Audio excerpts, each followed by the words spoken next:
How to cook pili nuts pastillas.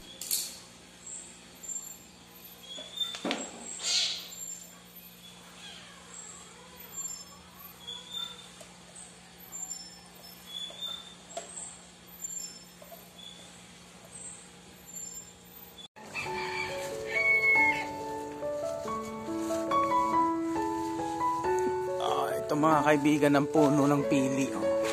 Ayan. Ayan ang puno ng pili. Ha. Ito. Mataas.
Puno ng pili, napakalaki.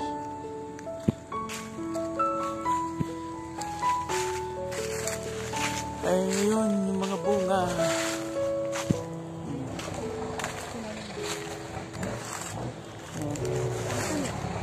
Ang tanim na pili, ang daming bunga. Yun yung mga black.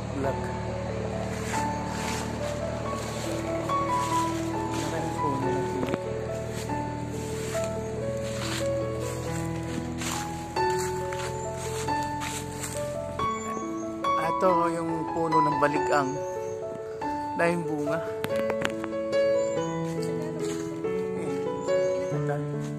Maasim. Sobrang asim.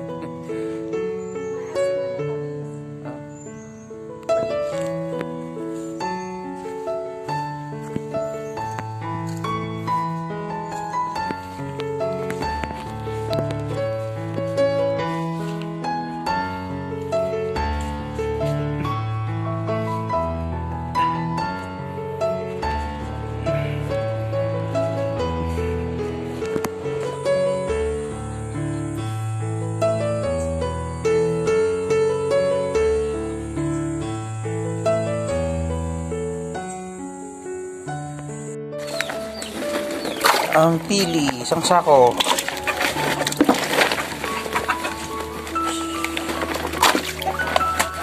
Nakana, bubuhatin ko. Buhos ko lahat. Ikaw na magtanong. Ayan, dumi na kamay ko. Okay lang. Ako na lang.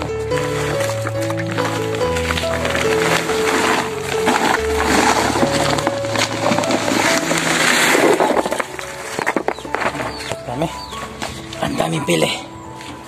Pili lang ba? Daming pili. Ito 1,000 na? Peraso? 1,000. 1,000. Gagawing pili nuts. So, ito yung unang process. Tatanggalin yung balat. Babad muna namin sa tubig para malanta siya. Then, tatanggalin yung balat.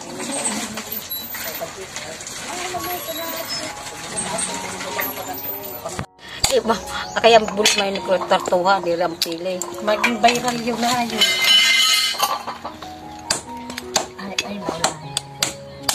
Ganito ang pagtitilad ng pili. Tinatanggal yung balat, yung hard shell niya doon sa nuts. Ayan si Manay Upi. Magaling magtilad. Tilad ang tawag dyan sa pagtatanggal ng hard shell sa pili nuts. Ayun naman si Ibet. Ayun. Ito si Manay Upi. Ginagawa naman ngayon. Ang bato. Sadara kayo suom. Sari-sari man yun. Makuha. Ayan. Sa doon ito na maghari. Ito na siya. Nakukuluan pa ito. Ayan. Ito yung mga nuts. Natapos ko. Dami kong natapos. 30 minutes ko lang natapos siya.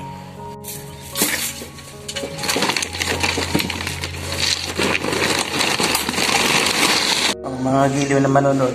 Ito yung pili na may ano pa siya, balat. After matanggal yung matigas na balat niya, ito naman siya. Pero itong balat nito tinatanggal pa. Pag natanggal na yung balat nito, magiging ganito na siya. Magiging ganito na siya. Ito. Yan. Ang next process nito ay igigiling na para magiging parang mas masarap na siyang kainin pag giniling na siya. Pero lulutuin pa siya at lalagyan ng gatas pagkatapos magiling. Yan. Ito na yung nagiling na pili.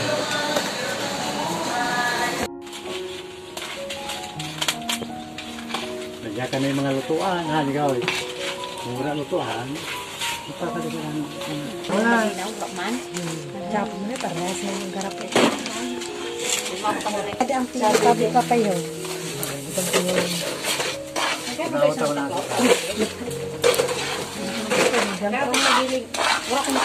Mayroon na primo! Hindi nga, dahil sa'yo kumayo, may taklog yun.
Kaya ito na, girl ko na yun.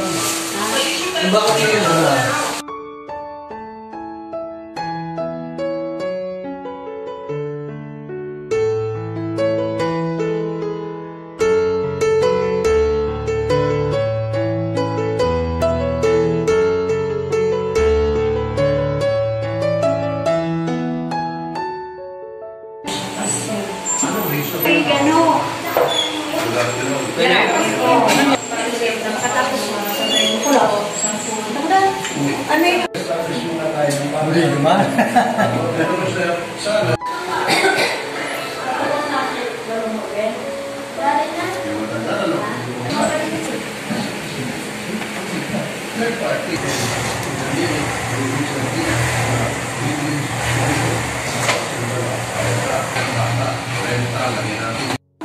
Nandito po kami sa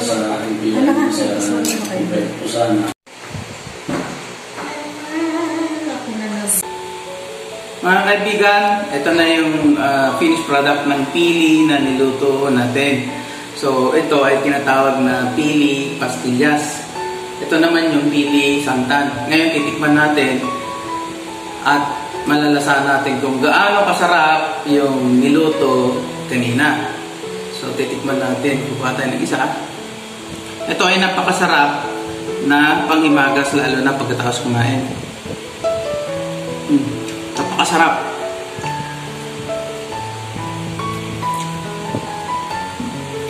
Napakasarap. Itong pili ay karamihan niluluto labang dito sa Bicol. Dito matatagpuan yung karamihan sa mga pili na puno, pili nuts. Ang sarap mga kaibigan. Gusto nyo matikman, mag-order lamang kayo sa amin. Please subscribe to our channel. Thank you! Mga kaibigan, binabalot na po na. Ito na po yung mga finished products.